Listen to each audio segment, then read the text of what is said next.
Good afternoon and welcome to STEM Week. We're happy to have you here for our last Metro North event for the week. Welcome. My name is Heather Darby. I'm with Mass Hire Metro North Workforce Board and the Metro North STEM Network. We're glad that you could join us. Our event this afternoon is Tufts University STEM Ambassadors, my college experience navigating STEM as a person of color, in partnership with Mass Hire Metro North Workforce Board, Metro North STEM Network, and Tufts University. At this time, I'd like to present our moderator and panelists. Sophia Mary Hamden is our moderator for the day. Before arriving at Tufts University in 2021, Sophia earned her bachelor's degree in English literature from University of Maryland, University of Mary Washington, and a master's degree in higher education administration from Boston College. She oversaw the campus activities board at Boston College and promoted inclusive programming practices. As a program administrator overseeing the STEM Ambassador program, she is responsible for the successful execution of the program and the development of the STEM ambassadors. Sophia is the main contact for Tufts community partners regarding the STEM Ambassadors program and within the Engineering Ambassadors Network for Tufts. Christina Arellano is a senior human factors engineering major from Virginia. Outside of class, she's involved with STEM ambassadors, Christians on Campus, LC peer leader, and COE videographer. Welcome, Christina. Hamida Giwa is a sophomore, a biological engineering major from Massachusetts. Outside of class, she's involved with STEM ambassadors, Tufts Muslim Student Association, National Society of Black Engineers, and she serves as a resident assistant. Yay for all the RAs supporting students on campus. Welcome, Hamida. Steph Karam is a junior civil engineering major from New York. Outside of class, she's involved in STEM ambassadors, Africana Center peer leader, American Society of Civil Engineers, and the Roti and Rum Caribbean dance team. Yes, Roti and Rum. Welcome, Steph.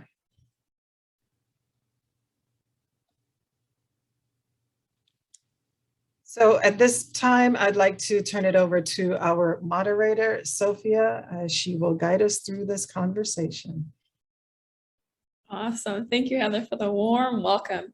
And thank you to you three for, again, taking the time to talk with everybody today. I really appreciate it. So I know we've heard a little bit about you all, but if you could share a little bit more about yourselves and your backgrounds. So, your name, but can you tell us about your hometown, your major, your specific interests within STEM, and perhaps the identities that you have that have shaped your experience thus far. Why don't we start with maybe Hamida, then Steph, then Christina. It's kind of going in order of class here. Hi, everyone. As Heather said, I'm Hamida. I go by the she, her pronouns, and I'm a sophomore majoring in biomedical engineering at Tufts. And biomedical engineering is like a fusion of medicine, engineering disciplines. So far, I've taken chemistry, physics, and Cal classes, and most recently some bio classes. So it's like a fusion of multiple disciplines. I'm from Holden, Massachusetts, which is a suburban town right next to Worcester in Central Mass. And in Holden, I went to Wachusett Regional High School, which is a public high school there that connects 5 towns together. And I'm also first generation American. Both of my parents immigrated to the US from Ghana in the early 2000s to continue their education. My mom is an accountant and my dad is a software engineer. So education has always been really emphasized in my family. And another aspect of my identity that has shaped a lot of my experiences is I'm Muslim. So growing up, I spent a lot of time at the Worcester Islamic Center, which is like a mosque and community center in Worcester. And that's part of my identity that is really important to me. I'm technically the oldest in my family, and I say technically because I am a twin. My twin sister goes to Tufts as well. No And way. yeah, personality wise, we are very different, but our interests are very aligned. And I also have two younger sisters, and I am very excited to be participating in this panel today. Awesome. Thank you, Hamida. All right, Steph, how about you? Hi everyone, my name is Steph. I'm from Bronx, New York, so I'm from like a big city. My major is civil engineering, and so I'm a junior now, so I'm starting to like get into like the more specialized topics within my field now and like trying to navigate what it is that I really want to do. And when I came into Tufts, I knew I wanted to study civil engineering, and I thought I would like focus specifically on structural analysis and like roadways, like more of like that hard physics and like what you would think of when you think about civil engineering. But I'm thinking I'm going to lean more to like the environmental design, possibly like WASH, which is water, sanitation, and hygiene.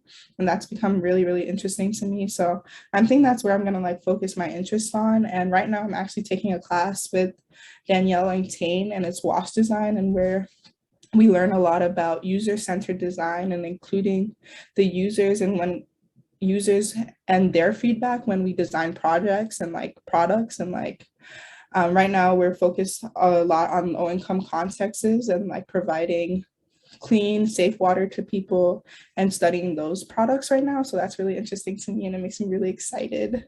So that's where I think I'm going to focus my interest in. So if anyone like has any questions, please feel free to reach out. Some of the things that like have shaped my identity and my experience as someone who is in STEM. One, I'm from a big city, but my parents are also immigrants like Hamida. So they worked really hard to get here. They immigrated, I want to say in the late 90s, well, no, it had to be earlier than that, like probably late 80s, like somewhere around there. I don't really know when they immigrated, but I'm a first generation American, first in my family to be born here. And they really just push like work hard, you know, you can do anything. My parents came from a very small island, so they kind of instilled in me that if one way doesn't work out, there's always another way. Like just because it didn't go the way that you thought it was going to go doesn't mean it's not going to happen. Because in my family's country, there's one of literally everything. So like if you and the shoemaker don't get along, you get no shoes. But here there's 50 shoemakers in every like 10 square miles. So there's always a way to get something done. So for me, it's always just push that perseverance of like, even though I thought it was gonna be plan A, maybe it's plan C or D, you know?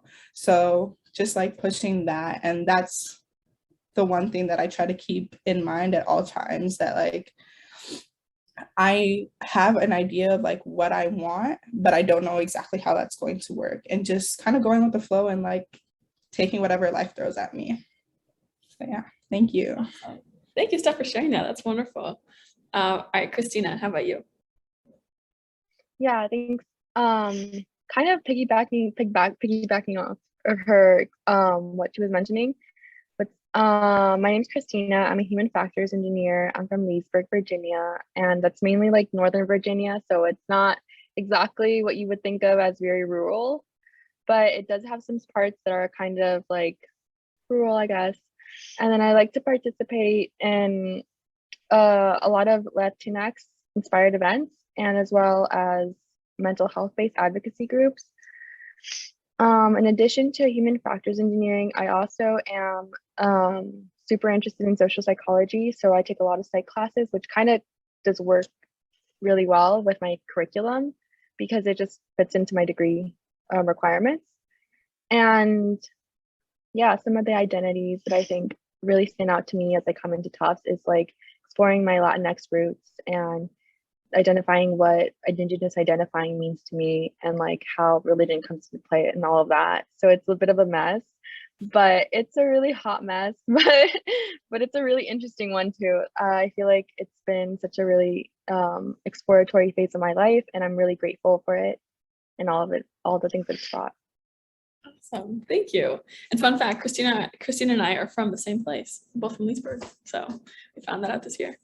All right, fantastic. So to get a bit into how you all got to be where you are today, what experience or person inspired your interest in STEM? We can follow that same order as well. So growing up, my dad was always like pushing my sisters and I to have math and science related experiences. So whether that meant like signing us up for like science camps or like before Toys R Us went bankrupt, like the science kits and like circuits and like, you know, the sets where they would like put the organs in the human body together. So like growing up, I was exposed to a lot of like very like sciencey things, but I wasn't really sure whether that was something I like wanted to go into or like could see myself going into. So then in high school, for the honor science classes, we had to do like a year-long project, which, you know, it was a good experience, but there's definitely a lot of like cramming and stress. And now that I look back at it, I was honestly more focused on like the grade as opposed to like actually, you know, getting the most that I could out of the experience. So, you know, even with like having like conducted these like science projects or, you know, high school science projects, and being exposed to these science fields, I still wasn't really sure whether this was something that I wanted to like potentially pursue in college. And I guess this was also because I like still had a certain image surrounding, you know, who scientists were and what they did, considering my high school was predominantly white. So I felt like I had to, you know, fit a certain mold or like think in a certain way, or like be a genius, especially since it takes me a while to really understand concepts. And I felt like if I wanted to major in STEM, I had to understand and get everything right away. So the turning point for me was probably the end of my junior year of high school, when I participated in this outreach program called RAMP, which stands for Women's Research and Mentorship Program. And this took place at WPI. And it was a very hands-on experience, which I learned that's how I learned best. And it was a 12-week program where we were paired with a graduate student, an undergrad student, and 2 other high school students, and we spent 12 weeks helping out with this biomedical engineering project. So it was a really cool and amazing experience, and I was also surrounded by like women of color who were like doing amazing, really cool things in STEM, and like just seeing them and being surrounded, like having this amazing experience, like was definitely the turning point for me. And this is an outreach program, so like I didn't have to pay, and like they gave a stipend at the end. Like it was just a really amazing opportunity. And it actually led to another summer experience that I had at the following summer, and that I probably wouldn't have applied to if I hadn't done RAMP. So yeah, I definitely have to say, like, there's especially in Massachusetts, there's a lot of outreach programs going on, a lot of ways to take advantage of opportunities at like institutions or companies that you don't have to even pay for. They will pay you to, especially if you're from an underrepresented background, they will pay you to go and see whether STEM or research is something that you're interested in. What an incredible opportunity. That is amazing. Like that is so life-changing, especially to see other women in STEM. I mean, that is just incredible. I'm so glad you had that, Hamida. Amazing. Well, how about you, Steph? So my mom was the kind of mom that like any opportunity or like program that she was aware of or that she found out about, she was signing me up for it. So there was this program, my school did this thing where you could either take like an AP Science or do like your own research your senior year. And my mom was like, you're gonna do the research project. And I was like, okay, like I guess. And I was like, I don't know what I'm gonna do. Like, we'll see. But so the first day, like the teacher walks in, and it was like a professor who only came for our class. So he would literally come for our class, come for like 3 hours twice a week, and then leave. Like, you never saw him ever again. But he came in and he was like, I just want you to write down the things you do, what you like, and turn it in. So I was actually the the president of the community service club at Tufts, no, at my high school. And so I was like writing about my experience doing community service. And I was like, we've done a lot of restoration of buildings for like expectant mothers and, you know, painting and building the set for our school play. And like, I really like doing that kind of stuff. Like, and then I was also talking about Hurricane Maria because my family's from a tiny island called Dominica. And the country had been hit really hard by Hurricane Maria. And I was like, I can't believe like this happened. Like, how did a whole country get cut off from the rest of the world? Like, how did this happen? And afterwards, like we handed in the assignment and then we met with him one-on-one.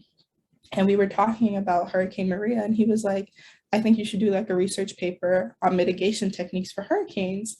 And I spent the entire year doing research about mitigation techniques for hurricanes. And I looked specifically at Sandy and what mitigation techniques we could have done in New York City to prevent New York City from being hit that hard.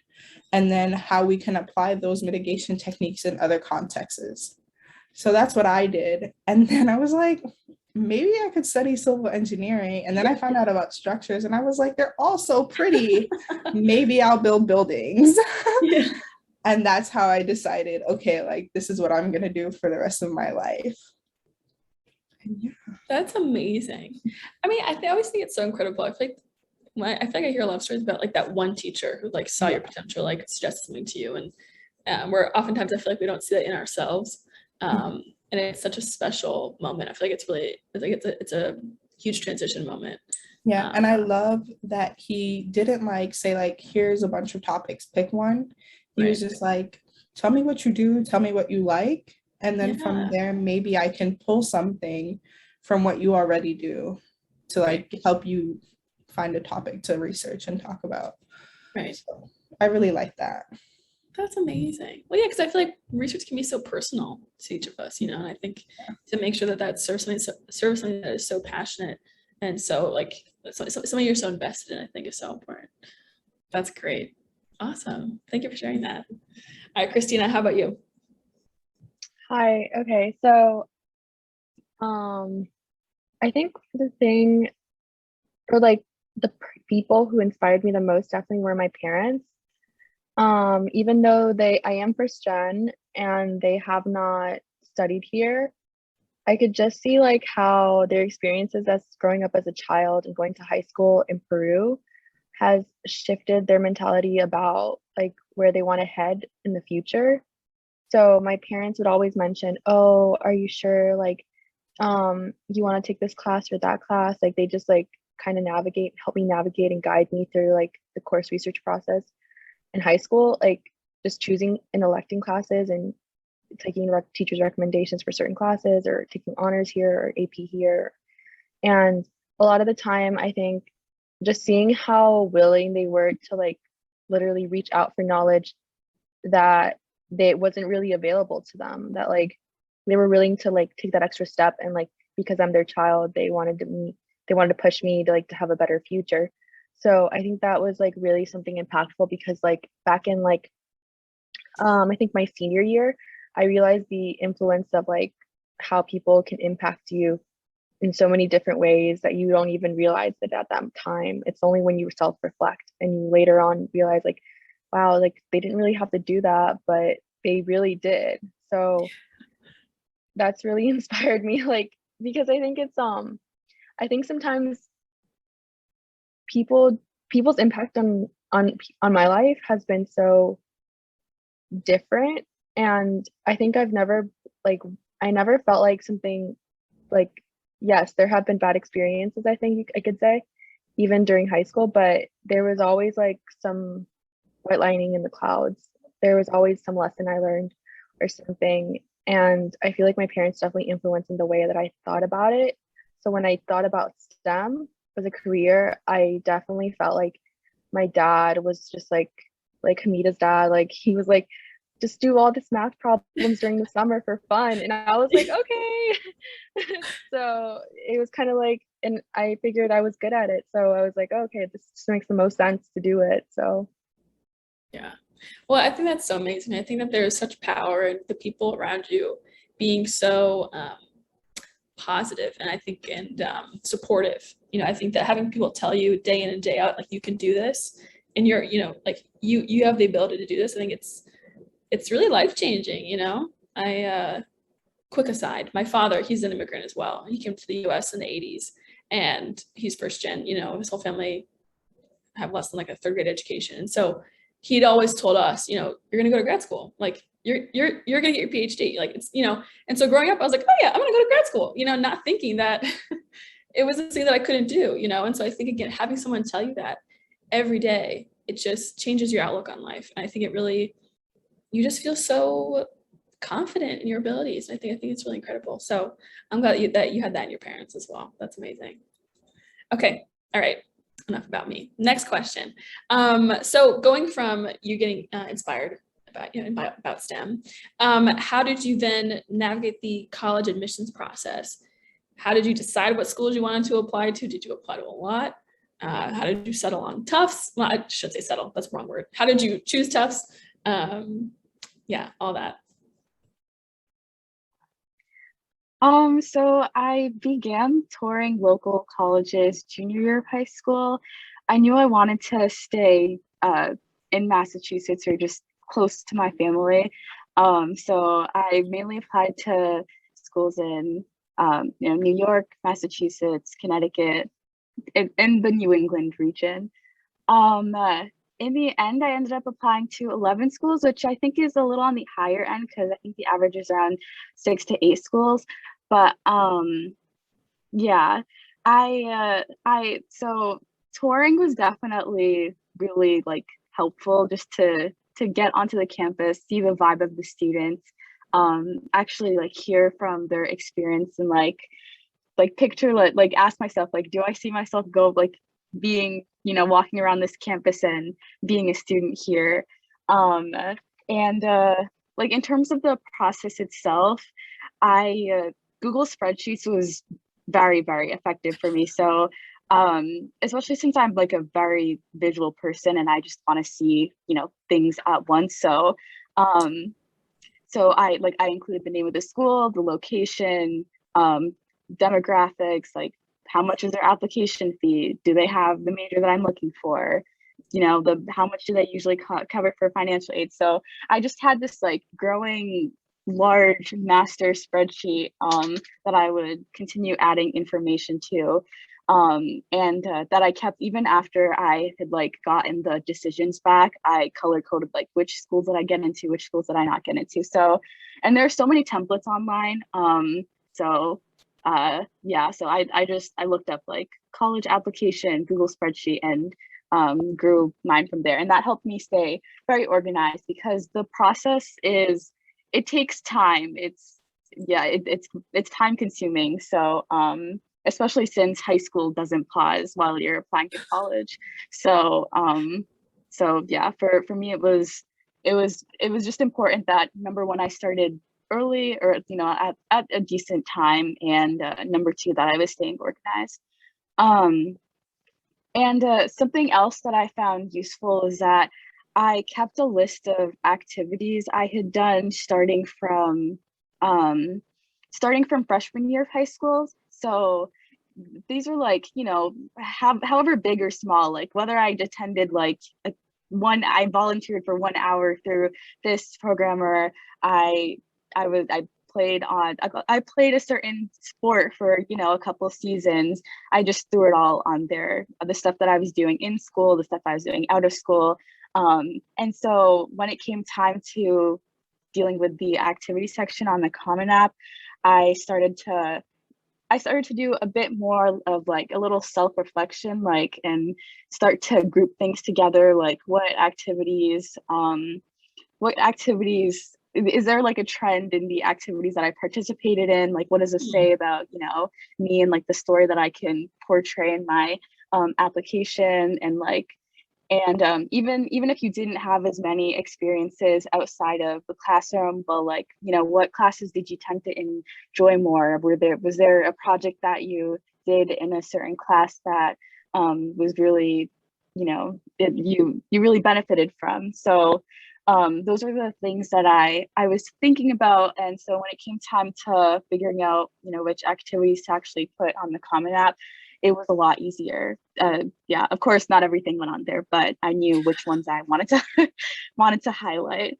And I guess I will also say, yeah, so as I was mentioning before, the process does take a lot longer than you think it will. Like even the Common App itself asks for all these questions, and it can be very time consuming. So I tried to do as much as I could the summer before senior year. And of course, at that time I didn't know like I wasn't certain about all the schools that I wanted to apply to. So yeah, just I know some people saved things for December break. I also tried to do that as well, but I definitely, especially if you're applying for a regular decision, because I didn't get as much as I hoped I would done, but I spent time on the applications or the schools that I like really wanted to get into more, and like allocated my time that way. So yeah, so there's the admissions process itself, and then like the financial aid application, which is its whole other thing, time consuming as well. But for filling out the FAFSA and just staying on top of the financial aid forms, it was helpful for me to just you know, ask my parents like where the papers are, so that we could sit down. And when it came time to actually filling out the FAFSA, it took a lot faster, as opposed to, you know, my mom being like, oh, we don't know where this document is. And then it just, yeah. So it was nice to just have the papers at once and then sit down and fill it out. Yeah. So when the decisions came back, COVID, or the lockdown happened when I was actually trying to figure out what schools to go to. So after I had gotten into some schools, I didn't get to visit them all, but I did spend a lot of time online and just really like thinking about the pros and the cons of each school. So making that kind of list was helpful for me. Yeah, and so for me, financial aid was a like big factor of my decision, especially since I have a twin sister who's also in college right now. So that was so yeah, so I not only had to think about like whether I legitimately like the school, but I also had to consider the financial aid package as well. And thankfully Tufts gave a good amount of money. So yeah, I'm grateful for that. But for the process as a whole, like you just got to take it one step at a time. You know, be realistic and know that everything will eventually work out. I like junior year, I wanted to know where I was going. Like I was just so impatient. But yeah, it's a process that you just have to wait it out. Like things will work out. And also not comparing yourself to others in terms of like where people applied, where they didn't apply. It was actually kind of nice because when I was deciding, this was the during when they had first like announced the lockdown, so we were all at home. So you know, people during the fall were, you know, talking about where they wanted to apply and where they were getting into. But after people are getting decisions there, I wasn't having too much of those like, you know, conversations like what are the schools you got into, that kind of thing. And that's all fine, but sometimes you forget about like what you genuinely want and what you're looking for in a school. So just be careful in terms of those kinds of discussions, and you know, comparing comparing what you want to what other people are doing. But yes, and the YouTube videos as well, like people just sort of talking about the schools that they're getting into and this and that. Just being careful with that as well. But yeah, everything will work out. It's a tedious and long and stressful process and expensive, but things will work out and be very rewarding as well. Yes. No, I love all of that. I think it sounds like you were very, very organized, which I super respect. It's just like you said, it's a day by day process. And yeah, I think it's definitely a very anxious period of your life because you're like prepping for it, you're writing all your essays and you submit it and then you're waiting and you just want to know, it's just, it's a whole thing. But I think the thing that really stuck out to me is like, don't compare yourself. Because what's right for you may not be right for somebody else, and that's okay. You will end up where you're meant to be. So I love that. Thank you for sharing that. Awesome. Okay, Steph, tell us about your experience and process. So I had a very, very long college admissions process. Again, my mom was the kind of mom, if she heard about an opportunity, I was going to be part of it. And my mom had heard about this college access program called Oliver Scholars, which is really big in New York City. There's other college access programs called like Prep, TEAC, ABC. There's a bunch of them in New York City as well. It's also similar to like POC, which I know some people might know about.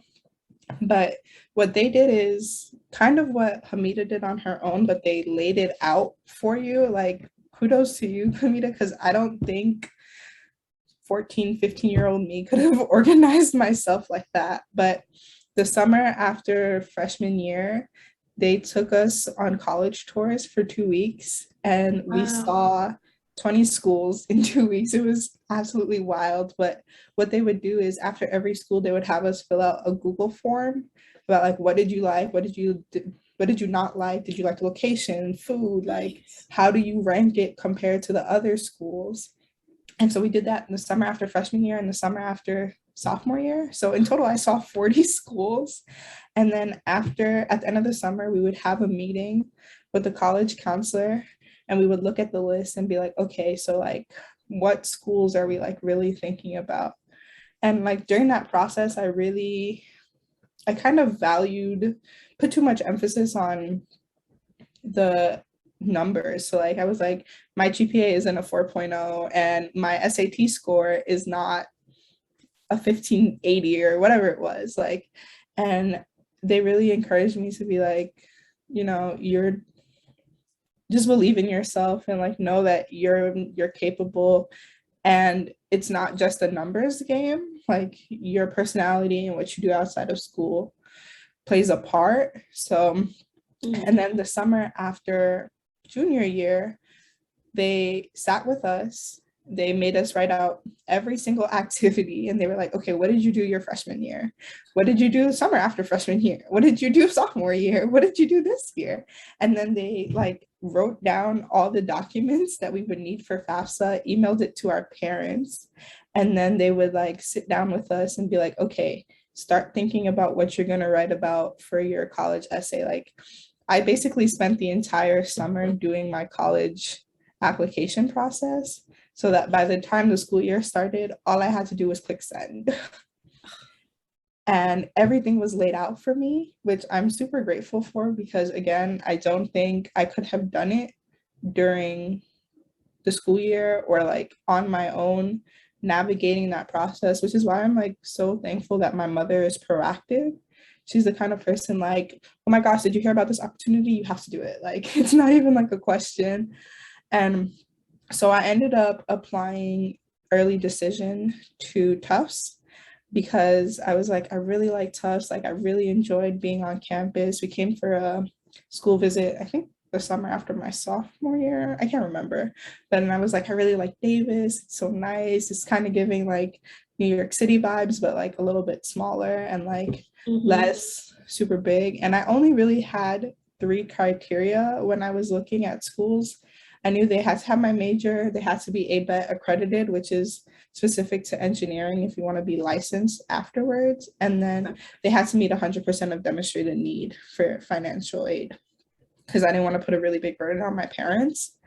And all those things lined up.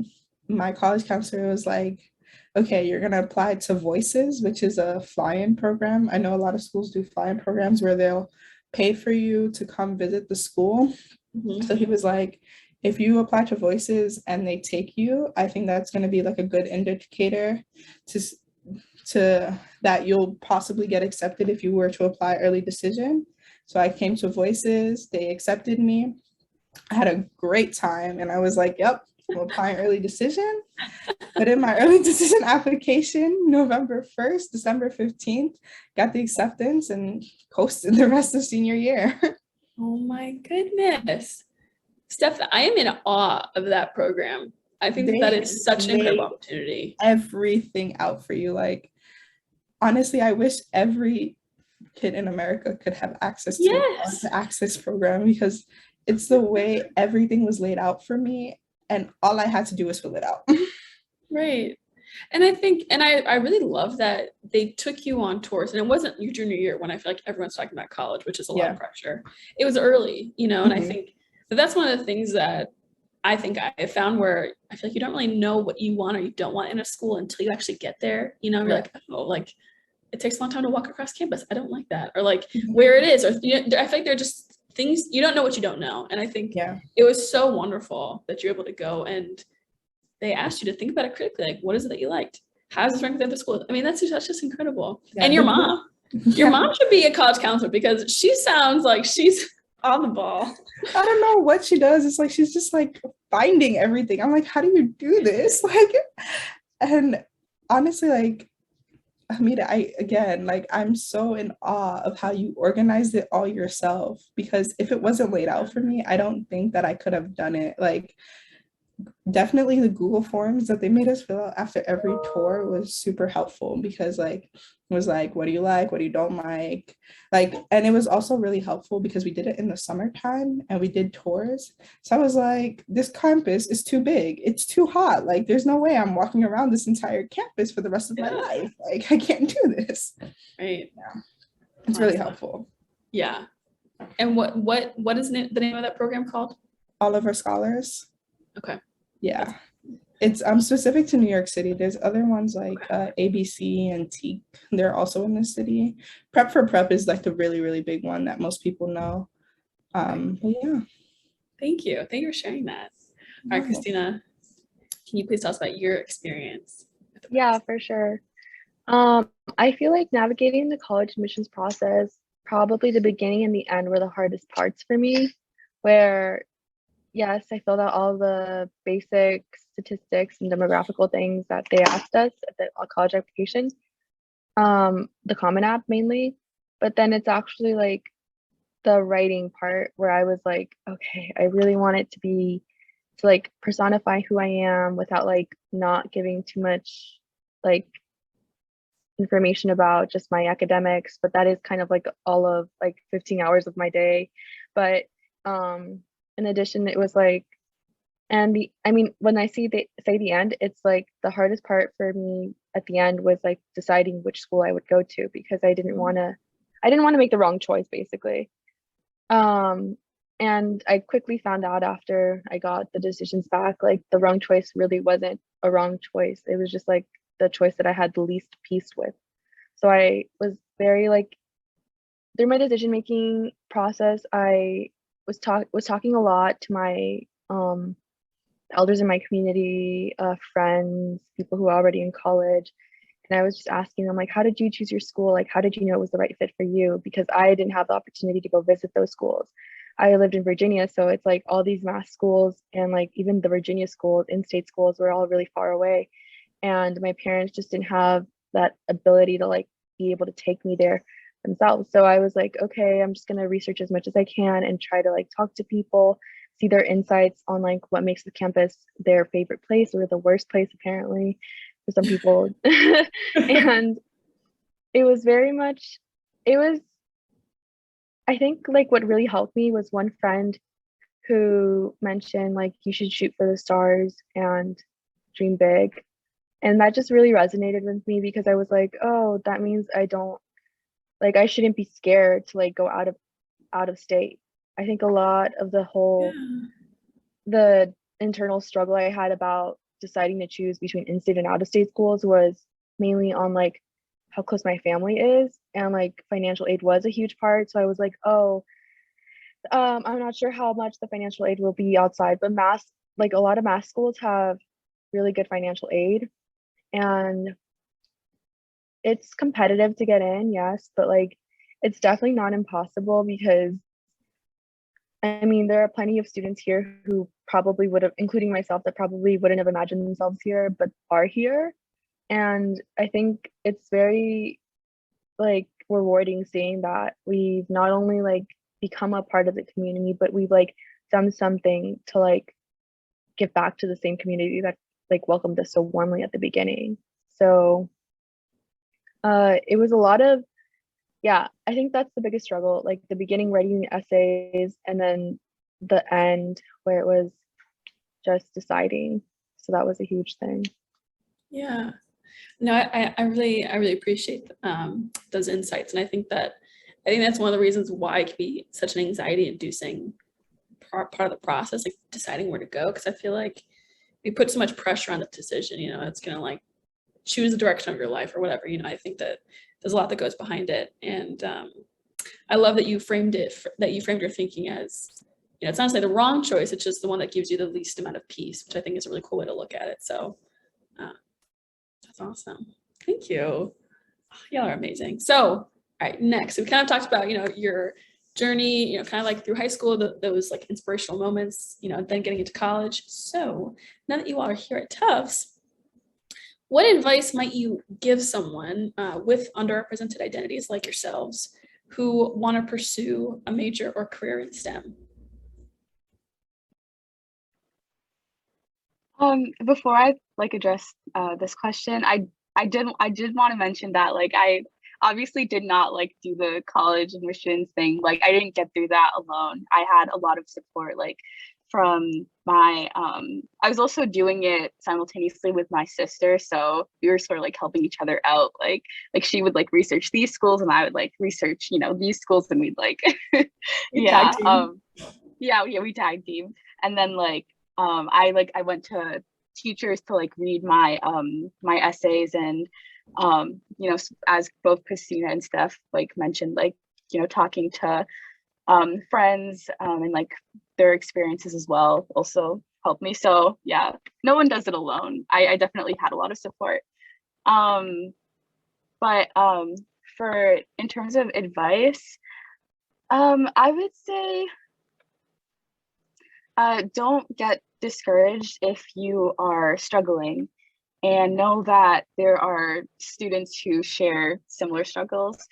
For me, it was very difficult to just sort of like get acclimated to the pace of classes first semester. Like everything just moves by so quickly because in high school you get the entire year to you know, delve into topics, but for college it's just 15 weeks a semester. So it's definitely a very fast pace, and I wasn't expecting the pace my first semester. So so yeah, I had to take physics 11, which is like statics and mechanics at Tufts, and I hadn't taken physics since freshman year of high school, since, you know, that's just the order that my high school did it. And so it was a learning curve for me, and I did awful the first exam, and I did a little better on the second exam, but still not amazing. But what I'm really grateful for that experience, because it taught me, number one, how to study, and also I ended up going to like individual tutoring sessions provided through resources on campus, you know, office hours, and just seeking out resources online, because it's physics. There's so many like YouTube videos that will explain it, you know, to the same level or even better than the professor during the lecture. So yeah, and I wasn't really patient with myself at the time, but I think it's important to get to know your learning style, and especially when you're surrounded with people who have had different experiences in high school. Maybe they took AP classes that your school didn't offer, but just remembering where you're coming from, as well as like, for me, I realized, I do a lot of the learning outside of the lecture, like when I just need to go at my own pace. And so, first semester that I felt like I had to get everything there and then during the 50 hour or so of lecture. But now I'm, a lot more patient, like outside of lecture. I make sure I'm dedicating enough time to really like spend enough time with the material and make sure I'm understanding it. So yeah, I was discouraged after taking that first semester of physics, but because of that, the struggles that I had, I was able to do a lot better when I had to take a second semester of physics in like electromagnets, whatever it is. Yeah. So I'd also say to find your support group, people that you can just vent to when a class isn't going too well or you didn't do so great on an exam. And it takes time to find that community, but when you do, it's really rewarding and it puts you at ease. Yeah. So for me, it was also helpful to just talk to older students who are taking the class, like what their experiences were. Did they have similar struggles? And a lot of them did have similar struggles. So yeah, I feel a lot better about just going down the STEM path now, but first semester I was still unsure whether it was something that I wanted to stick with. Yeah, I think that's so fair, and I think that's so valid. I think that the transition is really hard. I mean, it's like it's just a totally different speed than high school, and a whole different environment. I mean, I think there's just so much change you're acclimating to. So I can see that, it's a really tough time for a semester. But I love that you shared that, finding your community has been a great thing for you. Where and how did you find your community, or communities, plural? Yeah, so because of the pandemic, for first semester, we had like cohorts within our, dorm. So my cohort happened to be, and the cohort was like just people that you needed to stay close to. And so my cohort happened to have like, other people who were interested in majoring in BME. And so we just got really close, and we're still very close right now. So it was really convenient to find community that way. But yeah, I guess also just tapping into the identity-based centers on campus as well. So for me, I've tried to connect to people through the Africana Center, other people who are in STEM, and find a community that way as well. Because sometimes like when you're in the class, it can be hard to sort of connect to, people who are sitting around you or just people in the class as well. But making that, extra effort to figure out like who your community is very helpful. Yeah, awesome. Thank you for sharing that. All right, Steph, how about you? What advice do you have? Okay, so I have like two pieces of advice. The first is that there are an abundance of resources in college that are there for you to succeed. Like, these people get paid to help you, whether you go or not. So you like might as well, like, I also struggled a lot when I took that first semester of physics, and I basically lived and breathed physics. Like, that's how I passed. There was homework help every day, Monday to Thursday. I went every day for 2 hours. I also did the Star Center has like individual tutors, so I would go and I would go get individual tutor help. I think you were limited to 2 hours a week, so I would go and I'd maxed out on all my hours. I would do 2 hours a week. Any review sessions before exams, I would go. I still failed the first one, but afterwards, I went to the teacher. I was like, okay, like, how do I improve? What do I need to do for the second exam? I wrote out my cheat sheet. Like, you were allowed a cheat sheet. And I was like, can you take a look at this? Like, do you think I need anything else? Should I take something out? Like, what do I do? Like, I lived and breathed physics my freshman year, and that's how I passed. My high school just did not prepare me for college level physics. Like, we did very basic physics, and even that I didn't really grasp. So just know that there are resources, and especially at Tufts, like, everyone wants you to succeed. You just have to ask for the help. And I know that can be really humbling and really hard for people, but just know that no one's here to judge you, and like, we all struggle. Like, I still struggle, like, and sometimes like I forget that I need help and that it's okay. Like, sometimes I think like, oh my gosh, I'm a junior, like, I need to know these things. And no, I don't. That's why I'm here, because I'm here to learn. So just know that there's an abundance of resources. Like, know that there is a lot, many ways to get help. So like, even if one way doesn't work, or you don't necessarily like how one person is helping you, there's another person, or another way, or another program, or another study session, or whatever it is, to like help you become successful in your classes. And then the second one is my senior year. I was taking AP Lit, and my teacher showed us, it was AP English, and my teacher showed us this TED Talk by Amy Cuddy, and it was about how body language shapes who you are and like your experiences.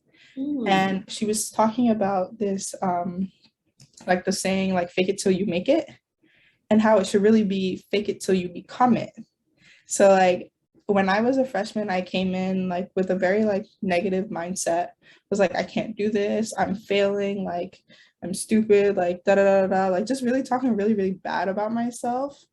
And I kind of had to remind myself, like, one, I'm capable, and I have to believe that this is for me and that I can do this. And eventually, like, the more you tell yourself that, you actually start to believe it. Like, the science is there and it's really true. And the power of your mind is astronomical. So just remember to believe in yourself and bet on yourself. Like, you are capable, you are here for a reason, and you can succeed. That's amazing. I think those two are just perfect pieces of advice, I think. And it's so interesting too, because I feel like there can be such a trope about those that work in STEM where it just comes so easily and so naturally. And it's just not the reality. I mean, I think that, yeah, everyone has to learn things, you know, it doesn't just like appear in your brain. And so I love that, even though physics, which again, I don't know much about engineering, but I imagine that physics has a lot to do with civil engineering. So I love that, you know, that being a struggle for you your first semester did not deter you from still pursuing that as a major. I think it's really awesome that you persisted and stuck with it, you know. And again, kind of what we were talking about earlier with Christina, I think that, you know, telling yourself or having people tell you, but I think the power of telling yourself too, that you can do it, you know, and you're capable and you're meant to do this. I think it's really powerful. So that's amazing. Oh, you guys are great. Sorry, not you guys, you all are great. Okay, Christina, what advice do you have? Staff, oh my gosh, shout out to you. That was so motivational. Okay, sorry. I was just fangirling there. Okay. So academically, I think one of the advice I'd give to somebody who has an underrepresented identity and who wants to pursue a major or a career in STEM is prepare yourself.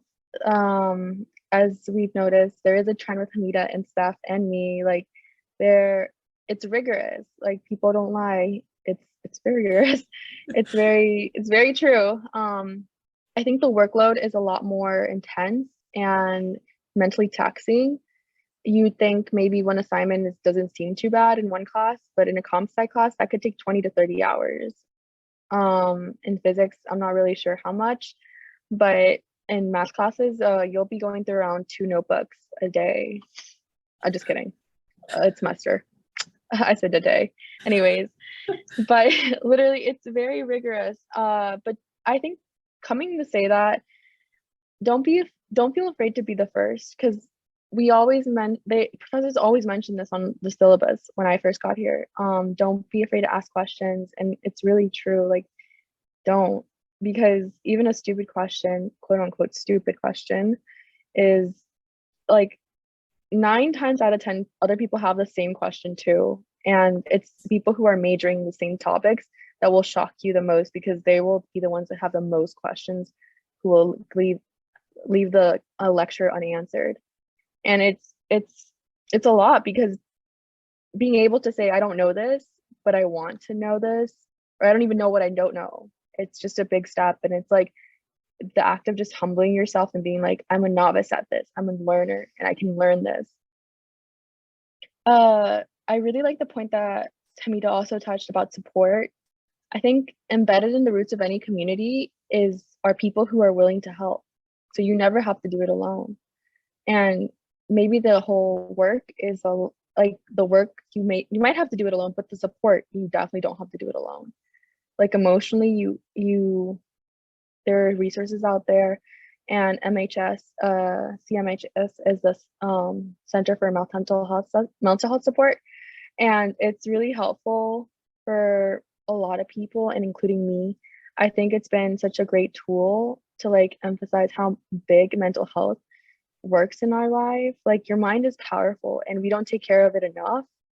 And I think I've read so many, there's the TED Talk too on Guy Finch about how to emotionally nurture and take care of your mind, because our mind is so powerful, but we get a scraped bone, we get a scraped leg or a small paper cut, and we immediately know how to, like, he goes on how we know how to take care of physical injuries, but then for mental and emotional ones, like, we don't take care of those at all. And those are the most taxing ones that actually affect our lives. So I definitely do that. And just have courage. I think a lot of times it's not being afraid, because trust me, there was a lot of instances where I was like anxious and just afraid. Oh, like, what is this? What does this mean? I don't know what this means. Or like, oh, this is my first, I'm a first year, like, or something like that. But courage is just having the fear and saying, okay, I'll still do it. And not exactly, it doesn't mean not having any fears. It's like knowing that you can still move on with them. And that's been super helpful for me. So yeah. Y'all are so wise. Yes, they're so poignant. Absolutely. I think I think as you all are saying, there's an abundance of resources and support. And I think identifying those spaces, I think whether it comes to mental health, which is so important, it's so critical to our well-being. Because if you're mentally unwell, you can't do your classes or participate in your life, or live your life to the fullest. So anyway, I think that's so poignant, Christina, and everything that you all have said. I just really appreciate it. I think we are out of time, so we will have to stop there.